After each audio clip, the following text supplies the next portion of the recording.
Hi friends, welcome to our channel Ammi Chutney. இன்னைக்கு festival ஃப்ரைடேல ரொம்ப ஈஸியான அதே டைம்ல டேஸ்டான கேரட் பால் அல்வா எப்படி செய்யறதுன்னு பார்க்க போறோம். இதுக்கு துருவின கேரட் 1 கப் அளவுக்கு, காய்ச்சி ஆற வச்ச திக்கான பால் 1/2 கப் அளவுக்கு, சுகர் 1/4 கப்புக்கும் குறைவா. இப்போ ஒரு பேன்ல 2 ஸ்பூன் அளவுக்கு நெய் சேர்த்துக்கலாம். இப்போ இதில் நம்ம துருவி வச்சிருக்கிற கேரட்டை சேர்த்துடலாம்.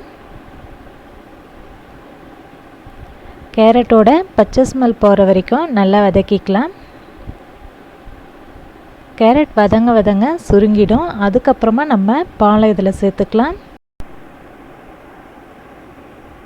காய்ச்சின திக்கான பால் 1/2 கப் அளவுக்கு சேர்த்துக்கலாம். பால் தண்ணியான பாலாக இருந்தால் 1 கப் கேரட்டுக்கு 1 கப் அளவுக்கு பால் கூட சேர்த்துக்கலாம். இப்போ இதை மூடி வச்சு வேக வச்சிடலாம்.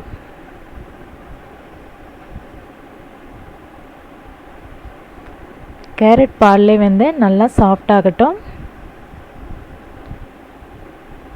இது ஒரு 5 நிமிஷத்துக்கு மேலே வெந்திருக்கும். இப்போ பார்த்திங்கன்னா பாலெல்லாம் நல்லா சுண்டி கேரட் நல்லா சாஃப்டாக வெந்திருக்கும். கேரட் பால்லே வந்து நல்லா சாஃப்டாக இருக்கும். இது மாதிரி உதிரியாக வேணான்னு நினச்சிங்கன்னா இந்த ஸ்டேஜில் ஆறுனதுக்கு அப்புறமா மிக்ஸி ஜாரில் சேர்த்து இதை ஒரு தடவை கிரைண்ட் பண்ணி கூட எடுத்துக்கலாம். இப்போ இதில் 1/4 கப்புக்கும் குறைவான அளவுக்கு சுகர் சேர்த்துக்கலாம்.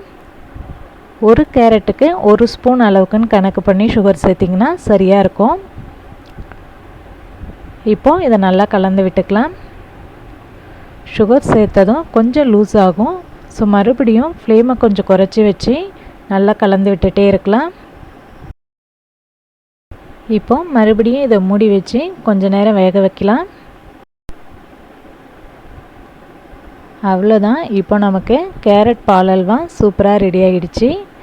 இதில் வாசனைக்காக பவுடர் பண்ண ஏலக்காய் சேர்த்துக்கலாம். இதை கலந்து விட்டு இறக்குறதுக்கு முன்னாடி தேவைப்பட்டதுன்னா வாசனைக்காக 2 ஸ்பூன் அளவுக்கு நெய் சேர்த்துக்கலாம். நெய் சேர்க்குறது ஆப்ஷனல் தான். இதை நம்ம அப்படியேவும் சர்வ் பண்ணலாம். சின்ன சின்ன உருண்டைகளாக பிடிச்சி கேரட் லட்டு மாதிரி நம்ம கொடுக்கலாம்.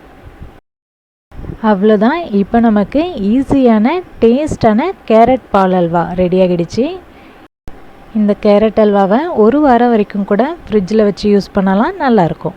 சர்வ் பண்ணுறதுக்கு முன்னாடி பாதாம் பருப்பை இது மாதிரி கட் பண்ணி சேர்த்து சர்வ் பண்ணலாம். ரொம்ப நல்லாயிருக்கும். டேஸ்டான இந்த கேரட் பால் அல்வாவை நீங்களும் ட்ரை பண்ணி பார்த்துட்டு உங்களோட கமெண்ட்ஸ் எங்களுக்கு அனுப்புங்க. தேங்க்யூ.